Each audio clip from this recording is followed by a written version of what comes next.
سلام و صد درود.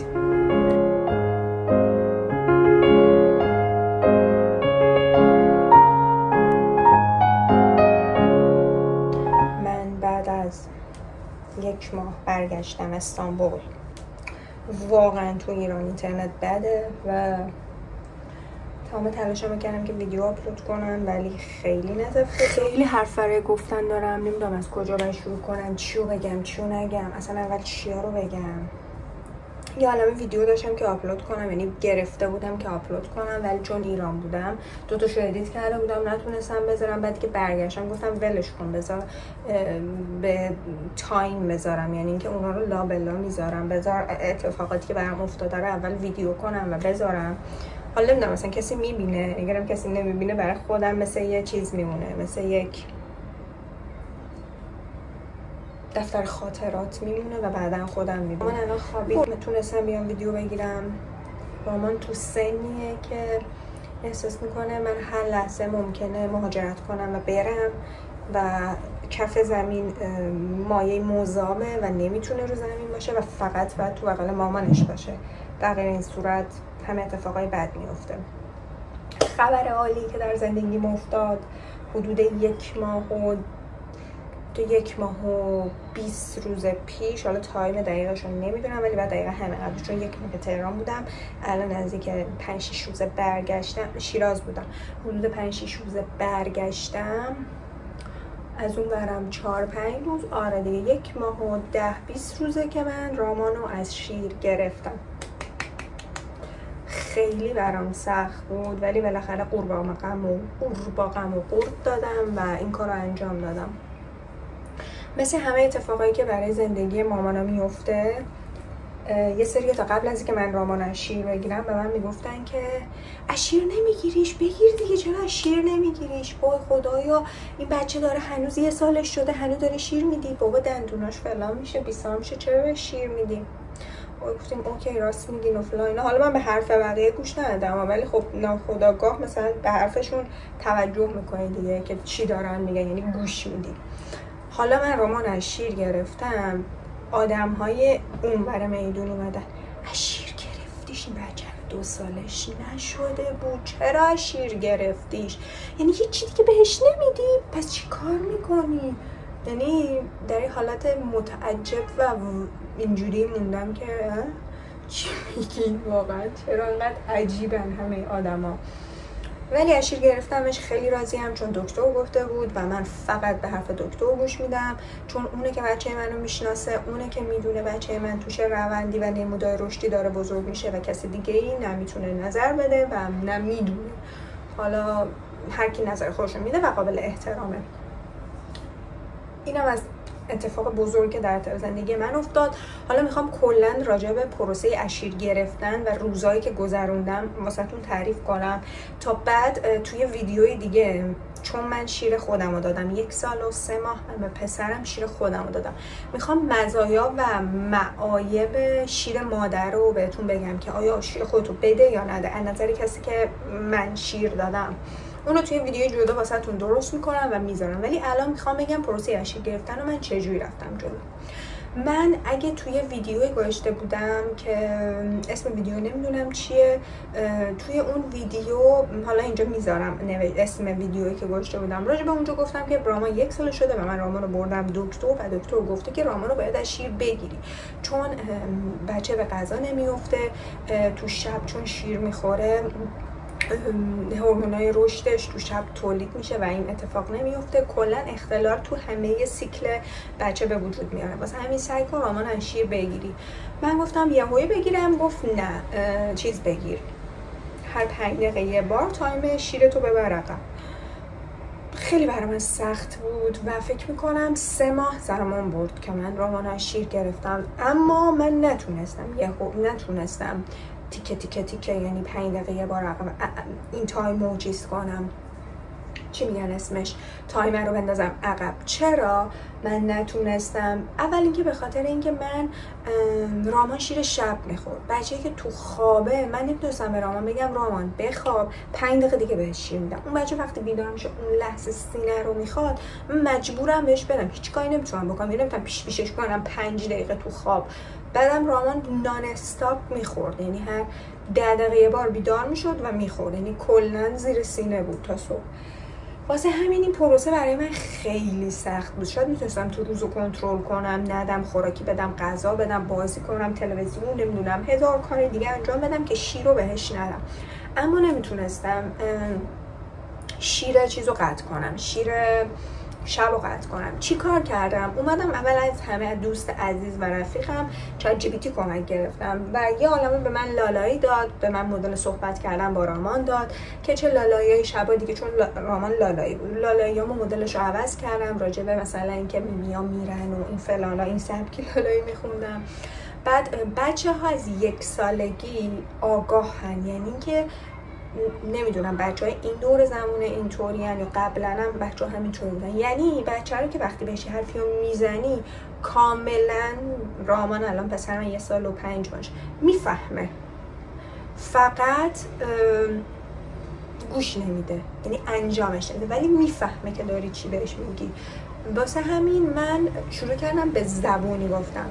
ماما میمیا یه روزی به بعد دیگه میرن، آدما بزرگ میشن دیگه شیر نباید بخورن، میدونی که مثلا من دیگه شیر نمیخورم، بابا رضا شیر نمیخوره، میمی شبا نمیخوریم.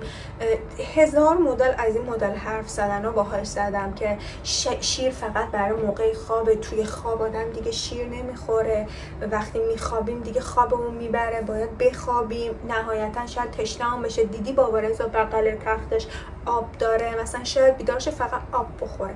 همه اینا رو شاید بتونم تو 2 ماه براش توضیح دادم، ولی باز نتونستم شیر شب رو قطع کنم. یعنی که تلاش خودم رو میکردم، ولی وقتی رامان بیدار میشد 1-2 تا پیشش میکردم جیغ میزد و نشد. حرف زدن و شیر روزش رو خیلی کم کردم، ولی شیر شب به هیچ عنوان قطع نمیشد، حتی شاید بیشتر هم میشد، چون تو فاز دندون در آوردن بود و اون مکیدنه بهش آرامش میداد، مثلا این بیشتر هم حتی شاید میخورد. و من چیکار کردم؟ به روش بسیار سنتی با رفیقم چت جی پی تی صحبت کردم، گفت یهویی بگیر ولی پروسش شاید سخت‌تر باشه، ولی باید بدونی که باید اونم کنارش باشی و باهاش حرف بزنی و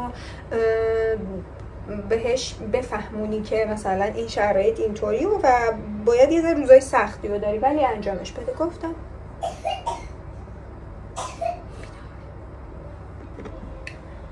بعد واسه همین خیلی برام کار سختی هم بود، بسیار بسیار در بستم باز بسیار بسیار کار سختی واسه هم بود. یعنی اصلا از این کارهای آسون نبود که فکر کنیم مثلا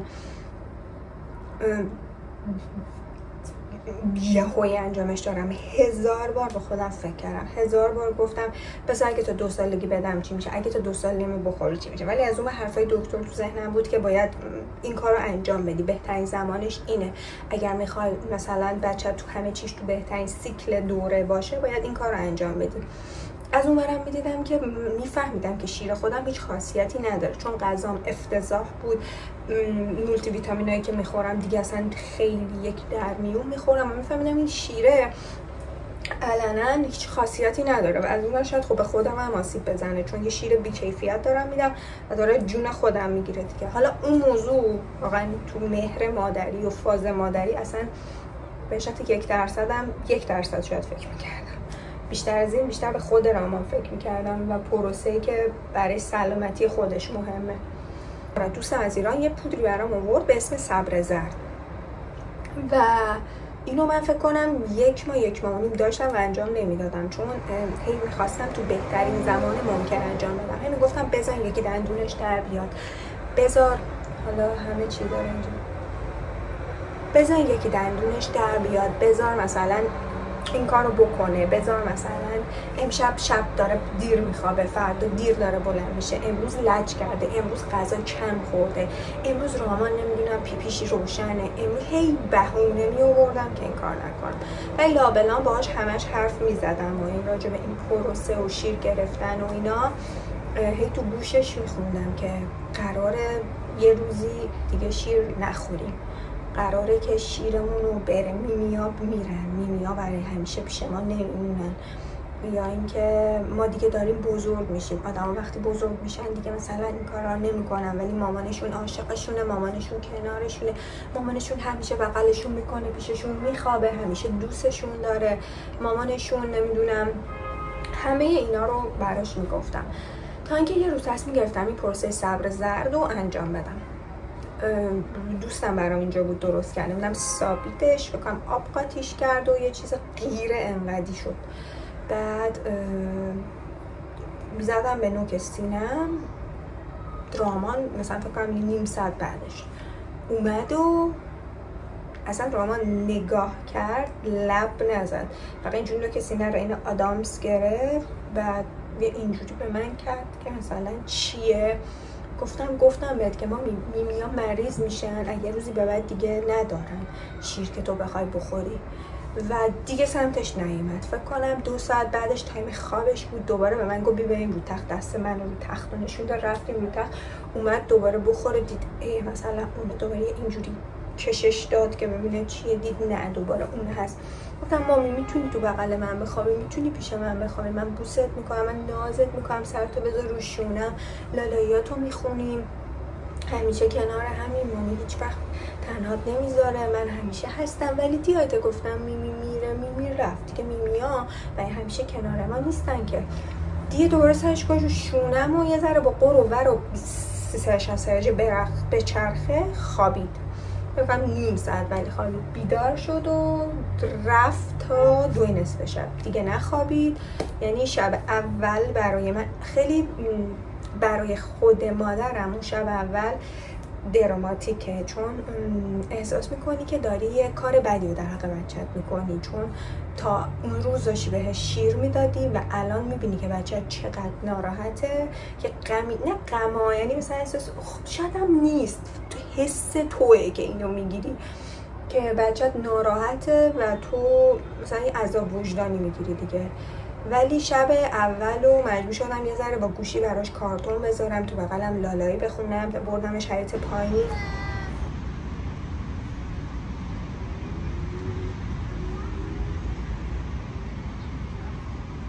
باش بردم. بعدم تو همون پروسه رامان چون حساسیت به پروتئین گاوی داره، من شیر اوتمیل با رضا درست کردم. شیر اوتم با عسل و یه ذره دارچین قاطی کردم، اونم همون لابلا تو روز میدادم میخورد، ولی واسه شب هیچی بهش ندادم، یعنی که بگم یه چیزی جای اون جایگزین کردم هیچی ندادم، فقط به لالایی و تو بغل و قربون صدقه و ماچ و بوس و اینا تو بغلم شب اول خوابش برد.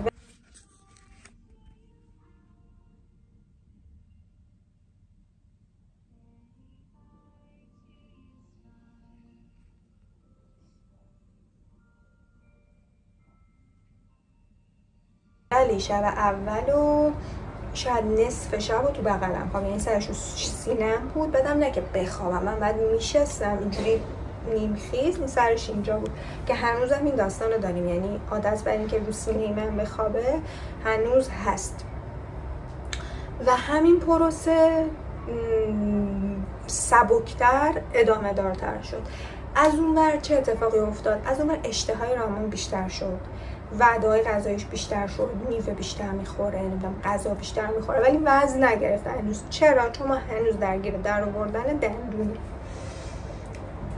بعد دیگه چی بخوام بگم، و من این کار رو انجام دادم. فکر میکردم خیلی سخته، اونقدر که فکر میکردم سخت نبود، ولی انجامش دادم. و رامان شاید چند روز قرقرو بود، ولی به مرور خوب شد، جیغ دیگه نمیزنه. یه 2-3 روز اول جیغ میزد که گفتم مامی چرا جیغ میزنی؟ چون میمی تو نداری جیغ میزنی. میدونم مثلا منم یه روزی میمیم رفت، منم قصه خوردم، ولی میمی ها مثلا میرن خونهشون، جاش آب نبات میاد، جاش بستنی میاد، مثلا اینجوری جاش غذا میاد، جاش نمیدونم چیزا خوشمزه میاد. مثلا با زبون اینطوری باهاش صحبت میکردم که بدون که جایگزین داری، بدون که اون مامانت هست. گفتم تو منو داری، من تو بغلم میخوابونمت، چیزای خوشمزه میدم و میخندید و مثلا باز زبون سعی میکردم که بهش بفهمونم که من و باباش هستیم. اتفاق باحالی که بعد از شیر گرفتن افتاد، رابطه رامان با باباش بیشتر شد. یعنی یه شبایی و رامان تو بغل باباش میخوابه. تا قبل از اون این اتفاق اصلا نیفتاده بود که رامان تو بغل رضا بخوابه یا اصلا سمت رضا بره، اصلا کانکشنی باش داشته باشه. خیلی شب تو بغل رضا میره، میگه تو گوشیت داری چی کار میکنی، سرشو میذاره و رو شونه رضا تو بغل رضا میخوابه. اصلا بغل من میره بیرون و میره تو بغل رضا میخوابه. این هم یه نکته خیلی باحالی بود که اصلا فکر نمی‌کردم اتفاق بیفته، ولی اتفاق افتاد و رضا هم خیلی خوشحاله، چون همیشه میگفت چرا همش این بچه سمت توه و سمت من نمیخوام که بهت بگم. بچه‌تو، من اینو همیشه گفتم، بچه‌تو تو میشناسی، فقط به حرف دکترش گوش کن و ببین بچه چه جوریه. من بچه‌م جوریه که نسبت به سنش همه چیش یه ذره بیشتره. از رشد دندوناش کاملا متوجه میشم، چون همین کلاس مادر کودکی که میرم یه بچه دقیقا همسن رامانی یه دونه دندون هم نداره، ولی رامان الان 4 تا دندون دیگه داره که تموم شه، یعنی 18 تا دندون داره. پس این بچه که 18 تا دندون داره با بچه که هیچی دندون نداره معلومه که متفاوته. رامان قرمه سبزی رو با پیاز میخوره ولی اون بچه که نمیتونه بخوره، pes پروسه متفاوت میشه، پس همه چی متفاوت میشه.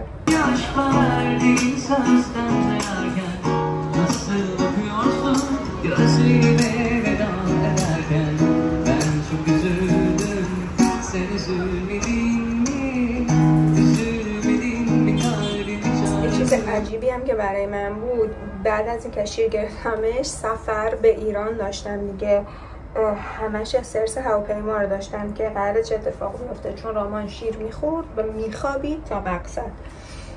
بعد همش فکر کردم قراره چه اتفاقی بیفته، چی میشه، و چیز خاصی نشد، فقط پدرم در اومد.